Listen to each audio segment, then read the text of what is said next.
Hey, what's up, innovators? Wanted to jump on here, getting a lot of requests from new members of the group, as well as just people in my network in general, who are starting to show a little bit more concern about job and security than they have in recent years, whether because of recent unemployment or because of the truth of the matter that the economy is pulling back and people are starting to worry and be concerned about what the future might hold for them. And I wanted to jump on here and share with you the importance of having a vision for your life, but specifically if you find yourself in a time of transition or wanting to transition.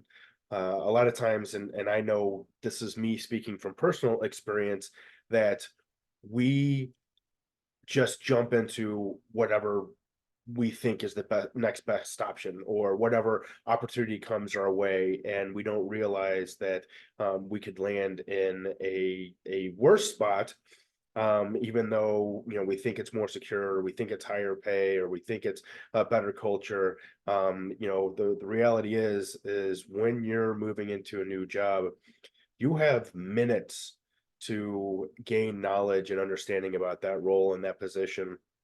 And if you've never been an entrepreneur and you want to jump into startup, there's all sorts of things that of uncertainties and unknowns and risks that you've got to be willing to take on there as well. So I want to go through the importance of having a vision for what your next role looks like.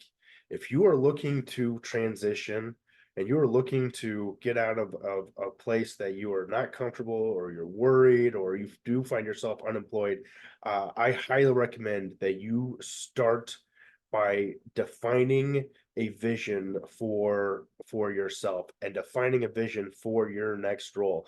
That means what type of compensation do you want? Do you want just a base salary? Do you want incentives built into your compensation? Do you want flexibility and flex hours built into your compensation? Do you want extra vacation time built into into it? What does that compensation package look like? What benefits do you need? What benefits don't you need? And what are you willing to compromise, and what are you willing to trade? What are your must-haves? And what are your nice to haves, and include them in your vision. The other thing is, who do you work for and who do you work with? A lot of times, look, the number one reason employees leave organizations is because of their boss. As someone who has worked with let's say difficult bosses, um, it's a reality. And as someone who has probably been a difficult boss, right? I know that there just hasn't been good employees that fit well with me, and that's okay. There's nothing wrong with that. So that's why you need to identify that in your vision ahead of time before you just jump on that next opportunity. All right. So what is your compensation? What does the culture look like, right? Who are the people you're working with?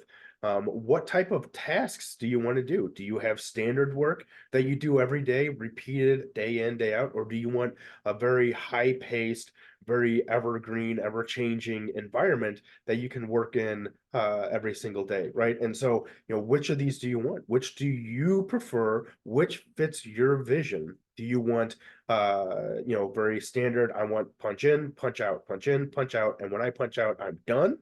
Or do you want something that is so mentally captivating that when it's time to punch out, you still got 4 or 5 more hours left in you because you're excited about what you're doing, right?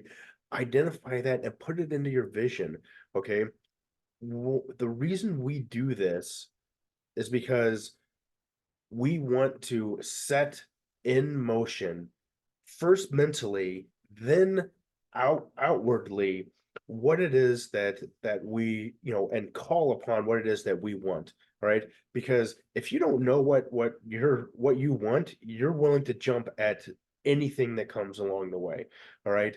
Where if you know exactly what you want, you're going to be a lot more critical and a lot more judgmental on that next role, that next person that you work with, and that's okay, because this is your life. I say this to almost all of my employees, right? You have to advocate for yourself because it's my role to advocate for the business. Okay. So if you are going into a role, or if you're wanting to move up, or you wanting to change, it is perfectly okay to advocate for yourself. Now, your advocation must be justified with your ability to get the work done and complete the tasks that are asked of you. Okay.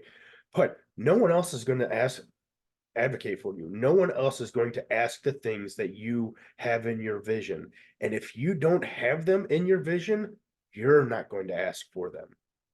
Okay. And whether they're negotiating points, or whether they're items that just coincidentally fall out of the blue, I've seen that happen multiple times, that when someone finally took the time to write down exactly what they wanted in their job, in their role, that the next offer that they got had every one of the items that they wrote down in their vision. So that's my advice to you. Take it to heart. Again, the innovative lifestyle, we follow the framework: identify your vision, develop a plan, execute on it daily, and assess and progress forward. All right, guys, I appreciate you listening to this here. Again, if you haven't joined the group, join the innovative lifestyle group.